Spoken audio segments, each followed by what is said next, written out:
Hello everyone, welcome to the second lecture of class 9th number systems. So today we will be discussing the example 1 of your NCERT book.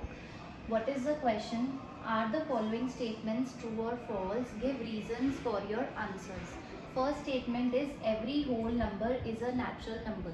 So what comes under the whole number set? We have 0, 1, 2, 3 and so on. And in natural numbers we have 1, 2, 3 and so on. So yes, all the whole numbers in natural numbers. की सारे whole numbers वाला set जेड़ा है वो natural numbers च दिख रहे हैं. No, 0 is missing. So this statement will be false. Reason we can give: 0 is not present in natural numbers. This is the notation for the set of natural numbers. Second question we have: every integer is a rational number. So what we have in the integer set, kede numbers aange? We have from minus infinity to minus 3, minus 2, minus 1, 0 and 1, 2, 3 till infinity.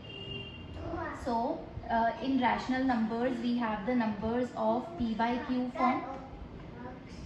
So I can write 1 as denominator in all the integers. So yes, all the integers are rational numbers. So this statement will be true, and reason we can give that all the integers can be written in this form, p upon q form. Last we have every rational number is an integer.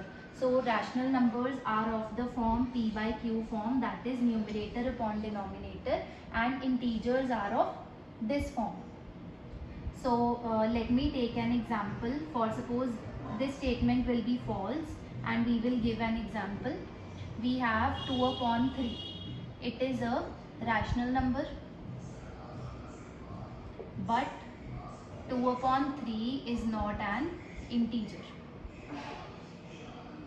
So in false statement we can give any particular example. Thank you.